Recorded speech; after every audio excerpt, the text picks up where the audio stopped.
A weaponized electromagnetic pulse. It sounds straight out of science fiction, but such a device could wreak havoc on the power grid and result in unprecedented blackouts that last for months. If there's an EMP event near the interconnect, you can bring the whole grid down. And since it's actually destroying components, it's going to take a while to bring the grid back up. However, the biggest threat of an EMP doesn't come from terrorists or a rogue state. It actually comes from the sun. So, are we prepared for the next big solar storm? And what happens when it's unleashed? You're going back to the Wild West. You're going to have to figure out how to deal with lack of refrigeration, for example. Robert Spalding is a retired U.S. Air Force general and the CEO of security firm Semper. He joins us to talk about why the grid is so vulnerable to EMPs, the fail-safes needed to mitigate such a huge risk, and what you can do if everything goes dark. Hello there, welcome to another edition of SitRep. I'm Tristan Field-Jones. In the room with me, for once, is MJ Benias. We happen to be in the same city at the same time. This worked out pretty well, I think. It's bizarre and I don't like it at all. Okay, well, we're here now. Let's just hammer through this together here. It's one episode. I'm sure we will find a way to deal with it. MJ, we have a fascinating topic on our hands talking about EMPs, geomagnetic storms, kind of the impact that this could have on the electrical grid. Who are we speaking to about this today? Because this really is one of those maybe unseen threats, something that you may not consider until it's mentioned or thought about? Yeah, this is one of those moments where I get to live out some of my more science fiction or movie fantasies, where we get to talk about the future a little bit and how things could get really bad if we leave things unchecked. So the guest for today's episode of SitRep is General Robert Spalding, former Air Force general. Now he is the CEO of Semper, which is a firm basically trying to look at this possible threat scenario and deal with it and then get ahead of the threat before it occurs. General, thank you for coming on SitRep. Thank you. It's great to be here. I want to begin with just a bit of your background. Everyone loves a good origin story. Tell the audience and our listeners who you are and what you do. Absolutely. You know, I my family farmed in California. So I grew up in the San Joaquin Valley in California, which is one of the most fertile valleys in the world. And I thought I was going to be a farmer. And then, you know, along about the time I was a senior in college, I saw this movie, Top Gun. And I thought, you know, riding motorcycles and flying jets and chasing girls seemed a lot more sexy than being a farmer. So, let's go try that out. So I did join the Air Force, although, you know, Maverick's a Navy pilot. Navy didn't want me. So I went in the Air Force, ended up flying B-2s. And along about the time I was supposed to get out of the Air Force, I had this incredible opportunity to go live in China as what's called an Olmsted Scholar. And that's a program that was started by a 2-star Army general who was in the Second World War in the China-Burma India theater, and recognized that none of his officers spoke the languages there or really had any cultural understanding. So he said, I'm going to start this foundation. And he was a banker in his civilian life and you know, made a lot of money. And so he endowed a foundation called the Olmsted Foundation. And he got the services to agree to send officers on these 2-year almost sabbaticals to study in a foreign country, go to a foreign university, study a language. So I got accepted into that program kind of on a whim. I just put in for it. I didn't think I'd get picked, and was picked in 2000 and ended up in May of 2001 arriving at the Defense Language Institute in Monterey, California to learn Chinese. Now, everybody knows what happened in September of that year. You know, 9/11 happened. And so when all of my colleagues went off to fight in the B-2, I was a B-2 pilot at the time, I went to China. And so watched the war from China, but really got to see the amazing economic growth happening in China. You know, they just entered the World Trade Organization. Eventually, because of my background, was looked at to advise the chairman of the Joint Chiefs on China, be the senior defense official in Beijing, and then ended up my career as a senior director for strategic planning at the White House. But here's the thing. When I got to Pentagon to advise the chairman. We were dealing with the illegal islands in the South China Sea. So that was the first time that I really started to understand the government of China, not just the people, the culture, the history and geography, the things that I'd learned when I lived there, because I stayed away from the government. The last thing that I did at the White House, including working on the national security strategy, which the Biden administration has pretty much taken wholesale and applied, particularly as it pertains to our relationship with China, was investigating 5G as a technology. And I wrote a paper on that was, leaked to the media by my colleagues because, China or Washington, D.C. is a very corrupt place. So that paper is still available online. It's tied to the Axios article that was written in order to discredit, the work. And as opposed to the narrative, which was, hey, we're going to nationalize 5G in America, it was talking about the opportunities and challenges of 5G. The part that people don't know is that I was also working on a project within the Pentagon to secure 5G networks. And that ends up being the technology that sits at the heart of what we're building here at SitRep today.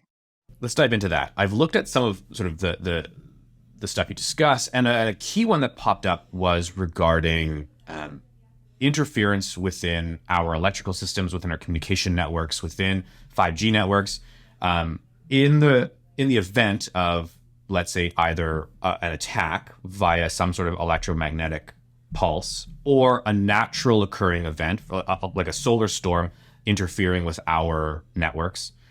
Let's talk about what these two situations are and like, what do we mean by an EMP attack and what do we mean by a geomagnetic disturbance or a geomagnetic storm? Like, what are these things for the layperson who just doesn't have a background in this?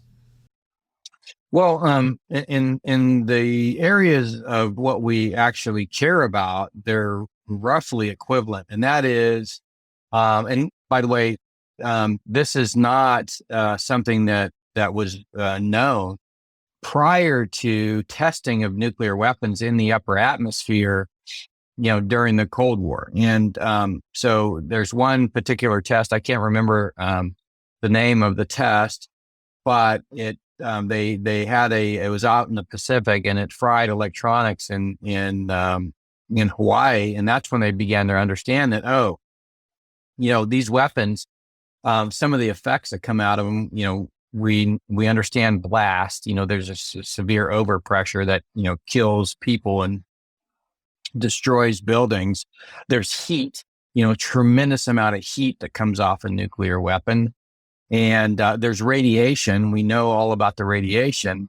The piece that we didn't really understand was the electromagnetic pulse that goes along with that. And that electromagnetic pulse tends to propagate along any wire, that is of sufficient length to allow that pulse to couple. And then what happens is that it enters that, it causes that voltage pulse to go both ends of the wire to the ending, and there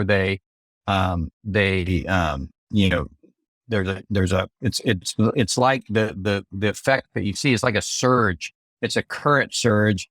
And so, things that like circuit breakers are meant to protect against, or surge protectors in your computer, that surge happens. And when it gets to the end of the line, if there's not something there to absorb that surge, it melts things. And that's not good for phone lines or any other exposed wire. By the way, there's something called the Carrington event that happened in the early 1900s, which happened to telegraph lines. The same thing happened. You had telegraph lines that actually melted on the telegraph poles. So, in terms of geomagnetic storm from the sun, solar flare, or an electromagnetic pulse, the effect is the same in that it is really harmful to expose electronics. Doesn't hurt that part, the blast, the overpressure, the heat, the radiation, that is dangerous to humans and any other living beings. But electromagnetic pulse really has no effect on a person. It's only on exposed electronics. Well, it just so happens that a nuclear weapon, if it's detonated in the upper atmosphere, you don't see the blast, you don't see the heat, you don't see the radiation because it doesn't actually affect you. So humans are not impacted at all by a nuclear weapon that's that detonated in the upper atmosphere. But electronics, because everywhere that's within range of that, not range, but within, line of sight of that blast, if it's electronic, it's going to affect those electronics. So it's a way, in essence, and this was the same thing with the Carrington event. It's a natural way of destroying electronics without harming anybody. And that is so that was, the military, they look at these new weapons and like, oh, we can use these weapons in various different ways. Here's one way where I can use this weapon where I cannot harm anybody, but I can shut down the electrical grid. I can shut down communication. So that's an electromagnetic pulse is a way to use a nuclear weapon. And there's also, there's ways to create a localized electromagnetic pulse.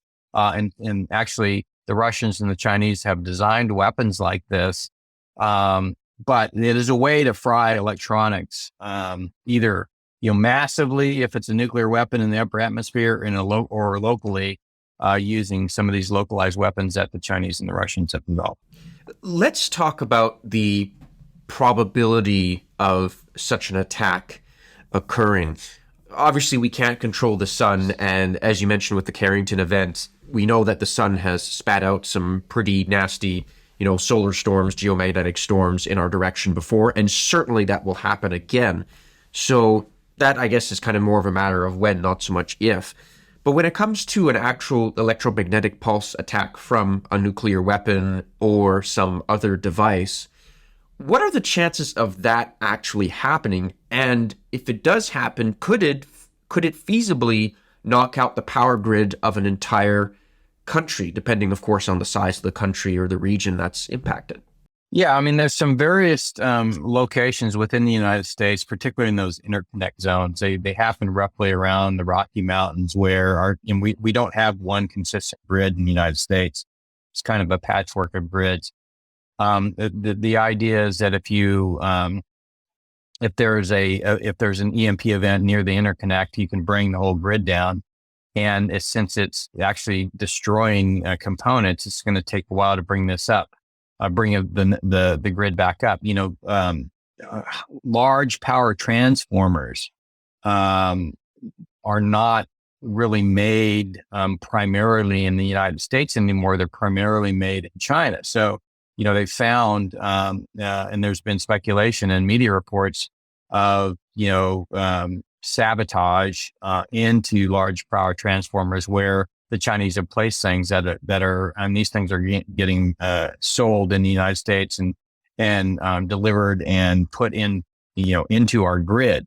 So it's not just about the electromagnetic pulse themselves. It's the fact that, these large power transformers take a long time to build, and we don't build them very much. So if the grid does go down, it's going to be down for a long time. And as we know from Hurricane Katrina, when you lose power for a significant amount of time, civil society tends to erode pretty quickly. And so I think that's the part that people don't recognize, is that, if it does happen, it's going to be pretty devastating. So the probability of an adversary using a nuclear weapon in this way actually is higher when you're talking about an EMP event, because even a small nuclear power like North Korea, one well-placed ICBM from North Korea, that creates this grid outage, can be devastating for the entire nation. So we've got,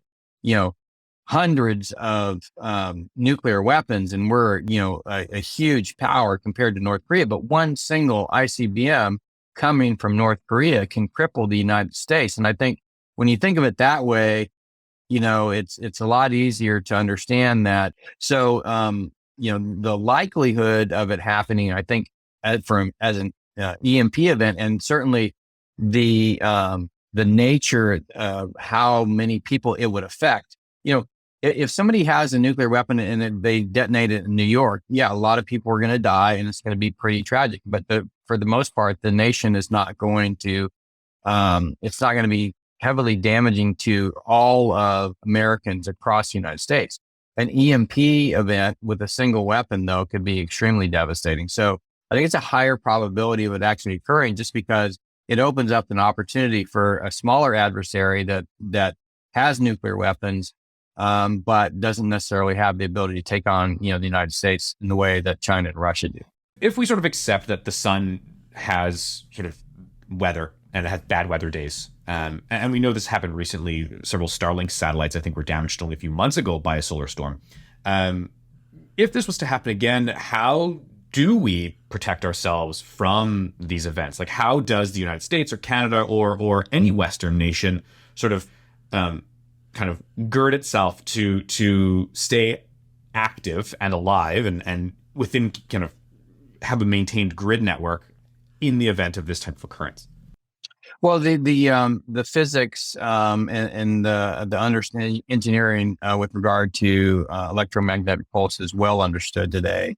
Unfortunately, when you're designing any kind of electronic system that is substantial in terms of like infrastructure, we're not talking about cell phones. Your cell phone will survive an EMP. In fact, it will not even notice there's an EMP. It is the infrastructure. Your laptop will, but your smartphone is not going to. And it's really about the microelectronics, the geometry, and the length of the wires within that very small device that doesn't allow that propagation to happen that you see in infrastructure. But infrastructure, which is far more substantial, and the wires are far longer, that is all exposed. But the engineering in terms of how to secure that is well known, well understood, takes some work, but once you design something, you can create infrastructure that is totally survivable. And it's really about shielding those components that you want to protect, and ensuring that any exposed wires have filters, kind of like surge protectors at the ends of those wires that are sufficient to to basically absorb that pulse. And it's a very, very big pulse, like 50,000 volts for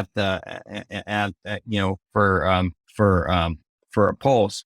And so if you do that, if you design it that way, it turns out you can actually create infrastructure that is survivable. It's just that the electric companies, the communications companies, if you make this a voluntary endeavor, they're just not going to do it. And that's the issue. We have the knowledge, we understand it, it's well known. We just don't have the political will to force either the grid operators or the telecommunications operators to harden their networks or the grid. So, General, I think one of the things you highlighted here is that, unlike a power outage, where, yes, that's often inconvenient, but usually you'll get things working within relatively short order. We're talking about infrastructure not being just damaged, but actually destroyed during the event of some sort of EMP.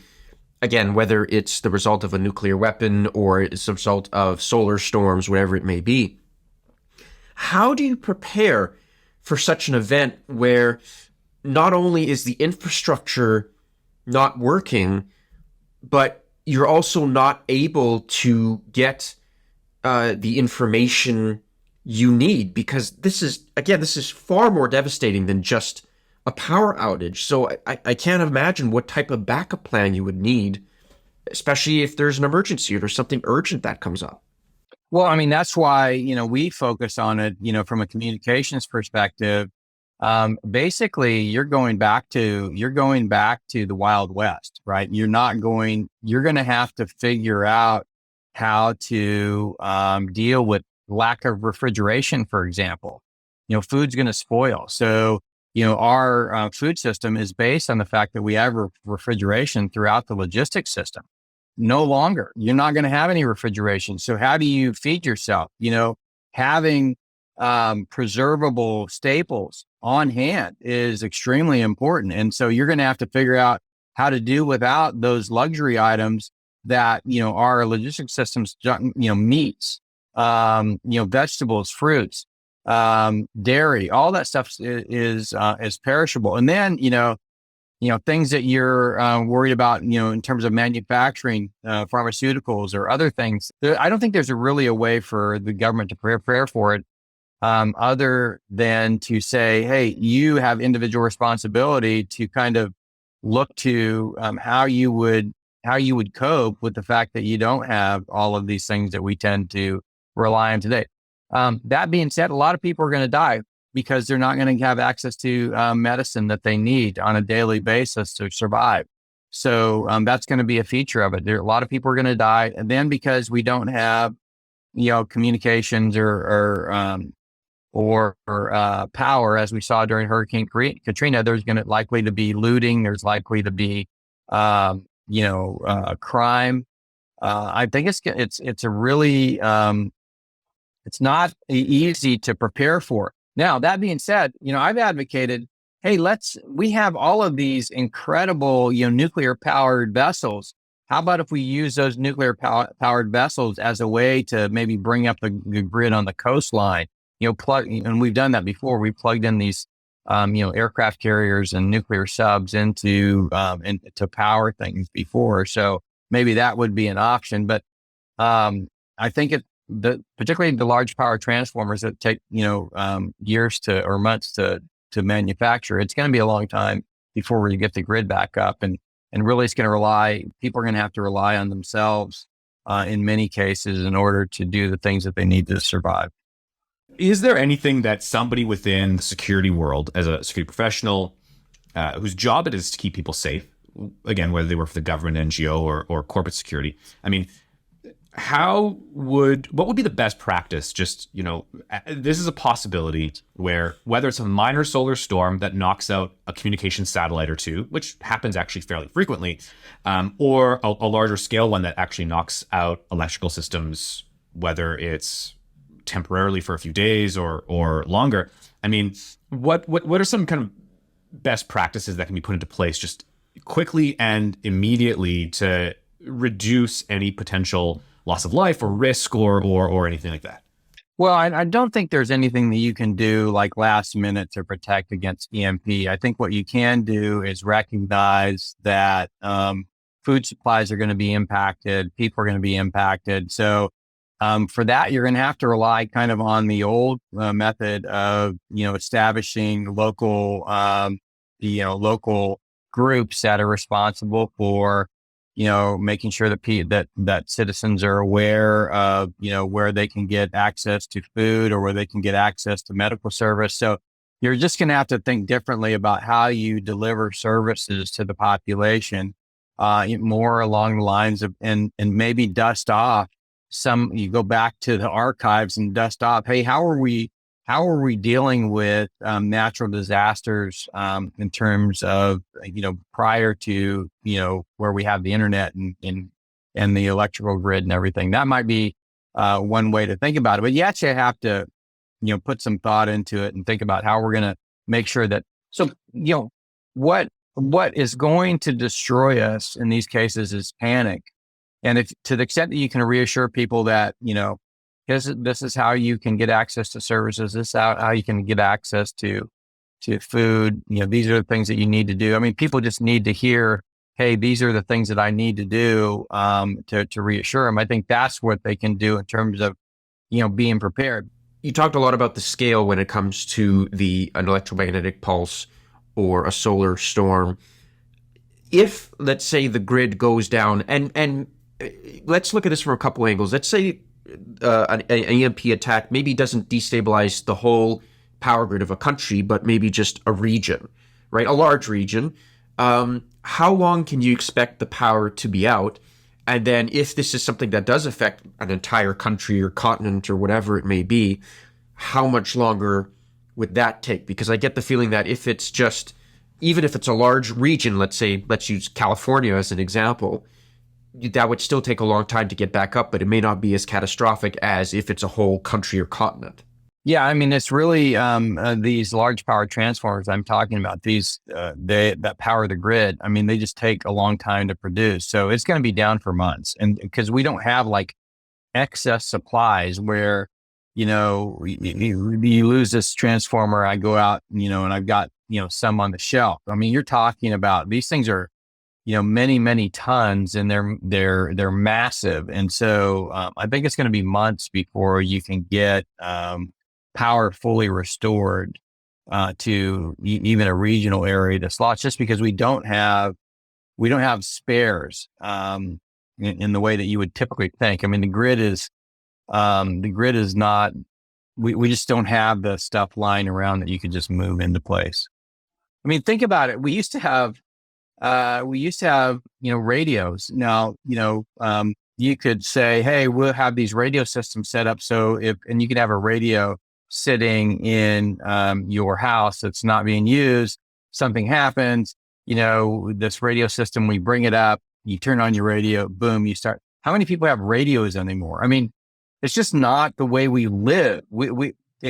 Part of the vulnerability we have is that the way we have lived has changed so much with the introduction of the smartphone, and we become so, reliant on the smartphone for our day-to-day lives. And, people just, there's like I mean, I had radios. I just grew up differently. My kids, are growing up in a world where that stuff doesn't exist. Who has an AM FM radio? I mean, not very many people have that. Maybe in your car, but so this is a thing where we have to recognize that the world changed when in 2007 when Steve Jobs came out with the iPhone. We changed along with it. We changed our patterns of behavior, and that in that change introduced great benefit but extreme vulnerability. Is there anything you can do if you're a company or an organization, maybe you have a bit of cash to throw around? Is there anything you can do to protect the infrastructure, the electrical infrastructure that maybe goes into your building or goes into a certain area so that you could maybe hook up a generator afterwards or find an alternate source of power? Or is this stuff really dependent on improvements to the power grid as a whole? I think there are going to be some components, like you can have a generator, say, and there are going to be some things, and then you just got to figure out which of your things survive and which did it. I think it is possible to have spare power, and you're just going to have to live with the fact that some of your stuff will work and some of it won't. It's kind of hard to predict. Having stuff that is not that's not connected and potentially shielded, if you want it to survive, is a good best practice in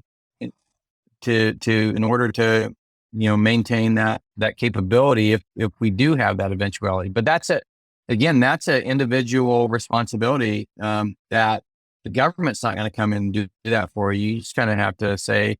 And there's plenty of information, to look up on the internet in terms of how you prepare yourself for this.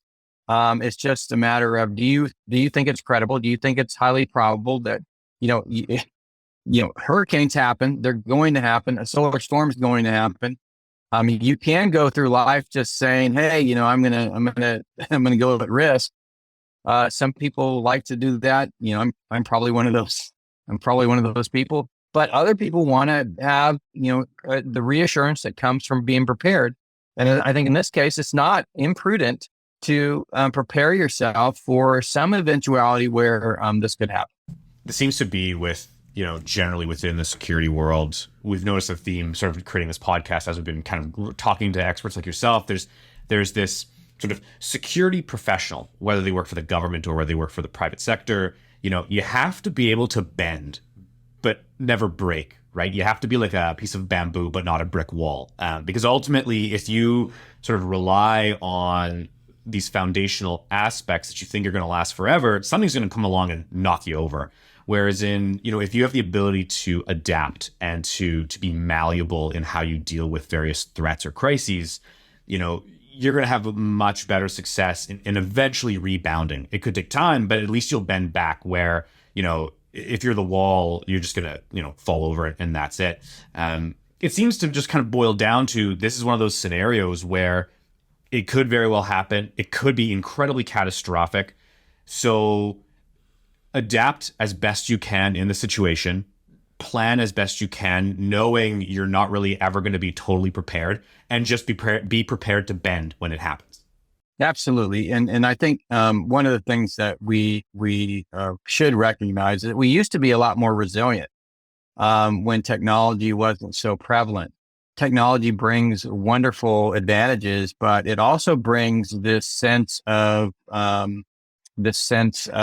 invulnerability that is not really true. And civil society is a thin veneer and can disappear in a second. You need to be prepared for those situations.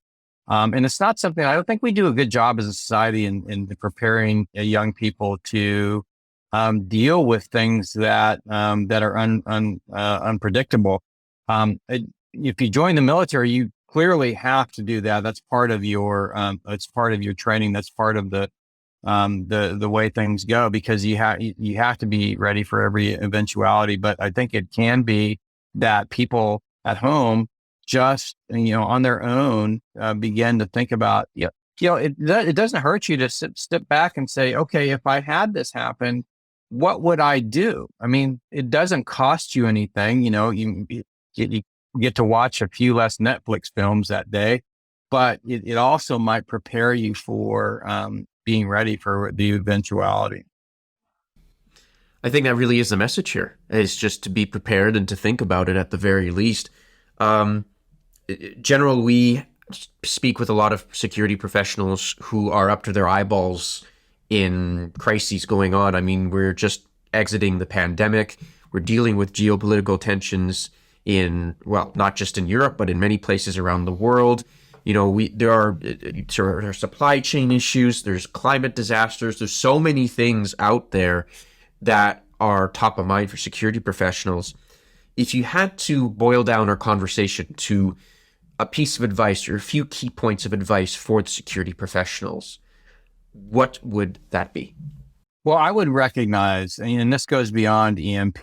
EMP is kind of a well-known thing. I would recognize that today's world of globalization and internet means that threats come at you in ways that you can't anticipate, and they are the traditional threats. And they may not even be something that you consider to be a threat, but they nevertheless can impact your life, your society, whether it be from through financial markets or economic consequences, trade sanctions, cyber attacks. There's so many ways that the globalized, internet connected world creates challenges for your society and your community. And you need to be wide awake and very kind of focused on understanding that you're not going to all of a sudden hear a bell and then you're going to know, hey, now I need to be prepared. It's something that is a continuous thing. And I think national security professionals, it is important that you're eyes wide open right in your own communities, right in your own homeland, because things are happening that are damaging to the society. And it may not be something as, evident as an EMP, but nevertheless can be slowly eroding the vitality of your country that you're sworn to defend. General, it has been an honor. We are unfortunately nearing the end of our interview for time, but please tell people where they can find you, where they can find Semper, and please feel free to plug yourself. Thank you. Yeah, I'm on Twitter. That's my biggest kind of fan base, at Robert_Spalding. There's no U in Spalding. It's spelled just like the town in England, that my, ancestors came from. The two books that they can find on Amazon, Stealth War and War Without Rules, the latest one that came out in April. And then, of course, Semper, my company, it's not spelled like Semper Fi. The R comes before the E, SEMPRE.ai is our website, and really talks about, our infrastructure. And we do hope to, really change the calculus when it comes to having to worry about these kinds of things. I will ensure that all that's in the show notes for the listeners so that they can just click the link and find you. General Spalding, thank you very much for coming on SitRep. This has been a wild conversation. I'm excited to get it out there. Thanks so much. That's all for this week's edition of SitRep. If you'd like to get in touch, you can email sitrep@samdesk.io or follow us on Twitter and LinkedIn. Just look up Samdesk, all one word. If you're enjoying SitRep, please make sure you subscribe and give us a rating. Until next time, stay safe out there.